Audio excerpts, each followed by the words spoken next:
Ladies, can you tell me why you keep having sex and kids with men that you feel like can't tell you nothing? See, I don't understand this whole, you ain't my husband, you can't tell me what to do. You don't make as much money as I do, you can't tell me what to do. Women oftentimes purposely go against the correction or the discipline, especially from men. You mean to tell me he can pour into your uterus but not your life? Y'all sound stupid as hell. That's the dumbest thing that I have ever heard. Cause you constantly popping your pussy on him, but he ain't good enough to give you guidance. They don't want correction. They want to be let loose like some wild animal in the jungle and just get buck wild and be loose is a highway to do whatever they want to do. Have any kind of dude go in and out of them. But yet, the buck stop at making them a sandwich though. Isn't that funny? It's complete opposite, complete reversal. So things like correction and discipline oftentimes are being internalized as them being silenced. To give you direction. You mean to tell me he ain't got nothing to offer you besides dick? Is that what you're saying? He don't got no book that you need to read to enhance your life. He don't got no diet secret for your fat ass. He ain't got nothing that he can give to you. Nah, but they'll surely accept a double cheeseburger with extra onion on that booger, you know what I'm saying, for them. That's what they want, man. They want the filth. They love being fat, nasty, and they thinking that's body positive. And yet you are not allowed to say, listen, I'm unattracted to you. You don't get me up no more. You just look disgusting. You're fat and disgusting looking.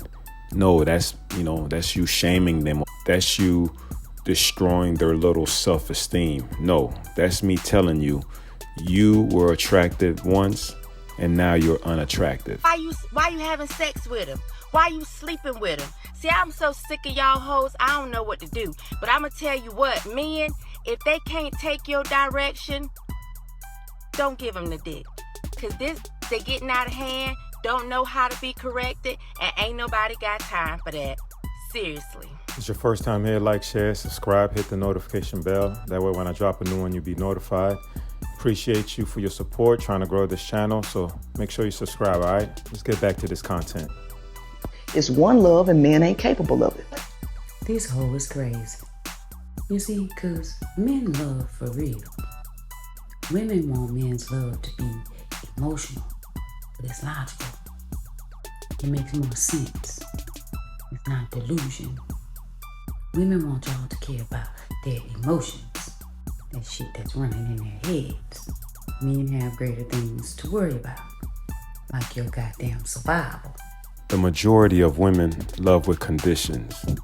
If you don't meet their conditions, suddenly, I don't feel this no more, I want out. Regardless whether it's just a relationship or if it's just marriage or whatever, they're out because you didn't meet their condition. Again, their love is not unconditional, it is with conditions.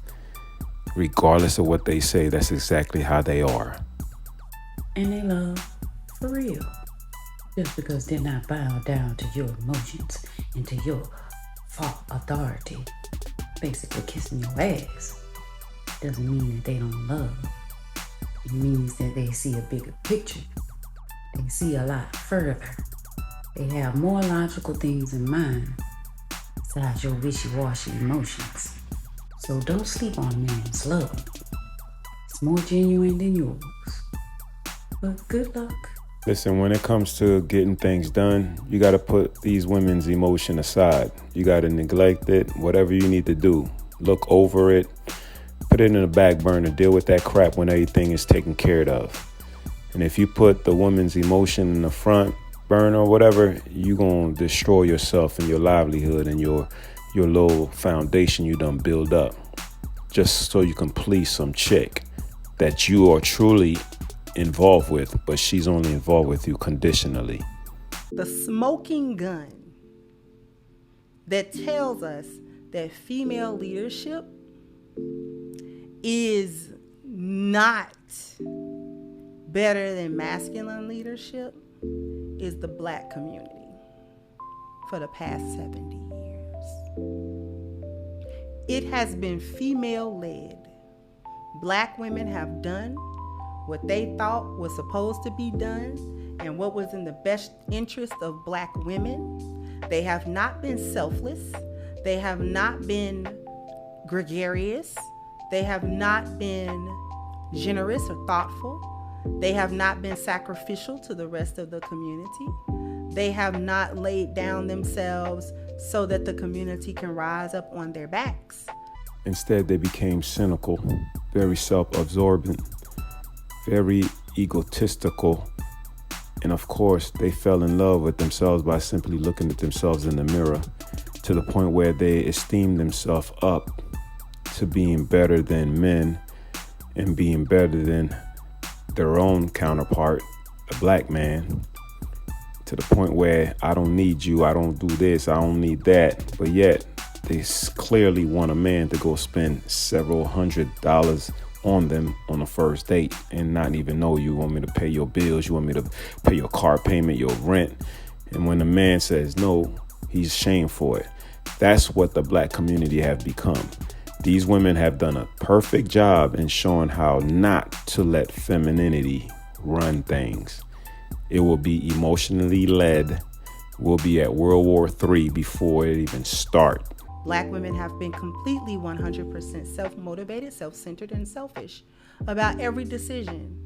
Not only saying that they don't need men, but also demonstrating not only that they don't want the men, but also that they do not want children, that they don't like femininity, they don't like motherhood, they don't like wifehood, they don't like anything. Everything that they do has been geared and designed, and they do it for their own not even necessarily preservation, but they've done it for their own self, their own motives, their own ulterior motives. They have children for their own ulterior motives. They get into relationships for their own ulterior motives. It has nothing to do with wanting to engage in femininity or wifehood or motherhood or any of that other stuff. So they cannot discern the difference between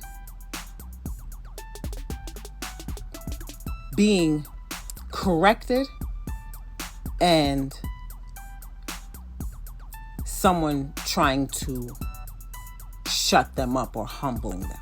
Smoking gun that says that female leadership is not preferable to male leadership is the burning embers that are the Black community. It is in shambles. There are no family structures. There are no communities. There is no generational wealth. We are not raising healthy, well-rounded, well-adjusted children.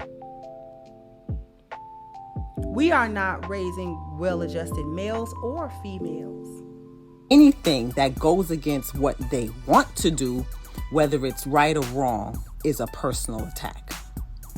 And because they're not taking it as a lesson per se, they're just taking it as someone is telling them to not do something they want to do. It's very childlike. As a result, we are being crushed underfoot by every other demographic. We have remained at 12 and 13% of the population because females, again, are thinking of their own selves. They go and delete children at every Planned Parenthood that they can get their hands on. There's no foresight. There's no working towards the future for everyone, to the benefit of everyone. Women are completely selfish because that's the nature of women. Women are selfish. And Black women have demonstrated that in the most toxic and deplorable fashion over the past observable 70 years in this country. If Black female leadership or female leadership at all was better than masculine leadership, we should have been in a better position as a community. As a matter of fact, we should be the top community, not Black women, everybody. Black men, Black women, Black children. We should be the envy and the crown jewel of every other demographic in this country. if black female leadership was worth 2 dead flies. Like, share, subscribe, hit the notification bell. That way when I drop a new one, you'll be notified. Leave your thoughts down below. Let me know what you think about this video. Knock Louise. That was my perspective. And catch y'all on the next one.